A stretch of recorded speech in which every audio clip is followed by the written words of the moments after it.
James Comey, A Higher Loyalty.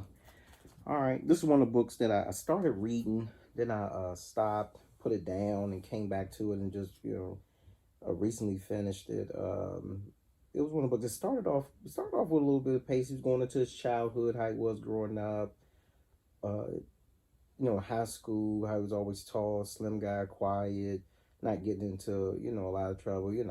That wasn't too surprising. FBI director. I'm sure he didn't really get into too much trouble. Good guy. He went into the incident what happened with him and his brother being held at gunpoint. Guy broke in their house, held him at gunpoint. Harassed them. Of course, both of them survived. Went next door, harassed his neighbors, and the guy was never caught. Kind of picked up, and he went into the things that happened with him in college. Mischievous stuff. But I think I ended up putting it down because it was like, it's like, come on, come on, come on, get to the good stuff. So anyway, I got back to it, and I had to, go through, how it is with a lot of these books. You get a lot of filler, and then you get to the good stuff. So anyway, but one of the things when he got into the DOJ, of course, in the FBI, NSA, all that kind of stuff. He of course he worked for underneath Rudy Giuliani. I didn't know that.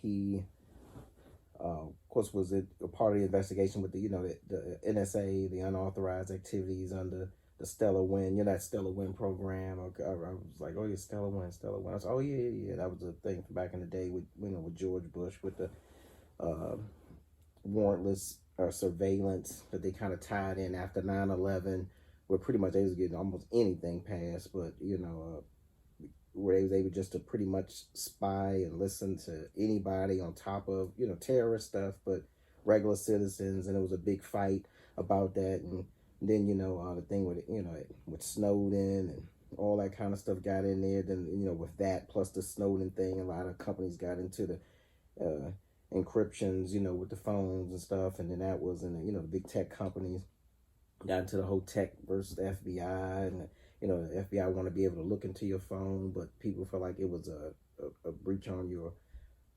constitution, which it was, and so it was a lot of that, which I was like, oh yeah, just brought up a lot of that 2011 stuff. So 2001 9/11 stuff. Well, I thought it was interesting. He had an interesting conversation with Obama that he mentioned after Michael Brown killing. Some of the statements that he had made after it, and he felt like that he had gave a fair statement, but Obama pulled him in office and explained to him. I didn't know anything about this. That about that his the way that he approached it and the things that he said as far as allowing the police to do their job, that sort of thing. That Obama told him how it can be insensitive to the black community. So, and he said that Obama really explained it to him, broke it down for him, which was good.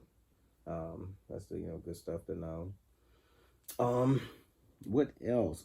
Oh, then he went into the what is it? What else? Oh yeah, then he went into the stuff with Hillary with the emails, which is good. He felt like he felt that when he disclosed the information about the emails, he was warned by lawyers that told him, hey, don't disclose this stuff about this email this close to the end of the election. But he felt like he rejected it. And he was like, I don't think it's going to affect her becoming president. It shouldn't affect her becoming president. It shouldn't have any bearing on that. But anyway, it's arguable if it did, if it didn't, if it was interference or not. But he just knew that Hillary was going to win anyway. So he was like, this email, me saying that, oh yeah, she did have a personal email that she used, a personal email system. So he was like, I'm going to release it because she's going to win anyway. What difference does it make? It's not going to change anything. So some people argue that he should have it or he shouldn't have. He went into the stuff with Trump with the oh well wait a minute, that's right, back to one thing I want to add, the thing with the emails. He said he actually tried to call Hillary and contact her about the whole email thing, and he said he felt like Hillary didn't respond back to him because back in 2015, I believe he said that he was a part of the investigation on Bill Clinton with the tax evasion.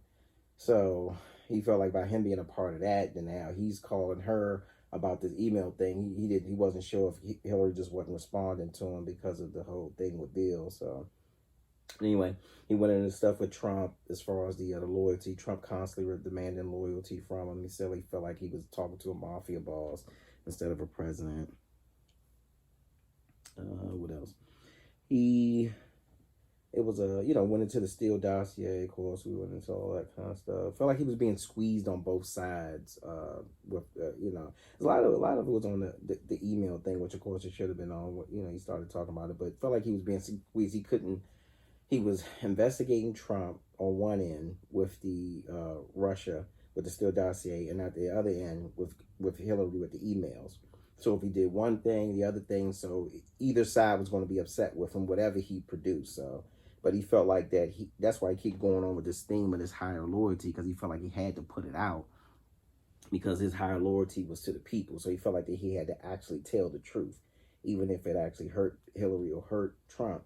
He felt like he owed it to the people to give him that. Also, it's a good book. I mean, it's like it's really weird now because after finishing it now, it almost feels like it's a lot of old stuff. Just a lot of old things that seem ancient now because it's been so many things now that has happened in the news, with Comey. Comey, like, then of course he get fired. They didn't even let him ride back, and then actually then his deputy had arranged for him to get back, but they didn't even want him to be in any more government cars, planes, or anything like that. It was a big deal. He felt offended by that once he got fired. He's out working. He was out working, and then when he's out working, he found out he was fired, and he couldn't even get back because, of course, he came in on the government vehicles. But like I said, it's a decent read. Like I said, there's a lot of filler.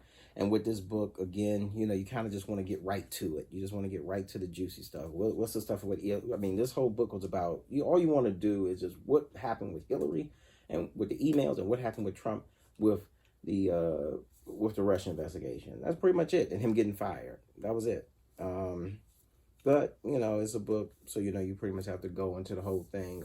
I feel like he did have a higher loyalty. I do feel like that he served the American people the right way by telling them the truth, even though a lot of people didn't agree with Hillary or with Trump, but he did the right thing. So I would say on that note, it's a good thing. And I always encourage people to read it. I try not to give everything that I read in the book, so to encourage other people to read and look into it for yourself. Because if I just say everything, nobody will go out and read anything. So I try to do the no spoilers on these books. So again, check it out. I'll add this too, not to keep giving, but just him being an ass, to drop the investigation with Flynn. He went into more details in that in the book, and also as far as being able to drop the Russia investigation. But he said that in the news, and everybody wrote so. But he actually go into more detail in this. So if you're interested in it, I know it's been a million things that have happened since this whole thing, but that's something that you want to get into and look back into. It'll be a good good book to read and get the breakdown on that stuff, especially with the NSA stuff with George Bush. I would say that's something that was a good part of this book. Again, encourage you to read it. And with those unauthorized warrants, and surveillance program, looking at that, it's in here. So, all right, y'all. James Comey, Higher Loyalty, Truth, Lies, and Leadership. All right.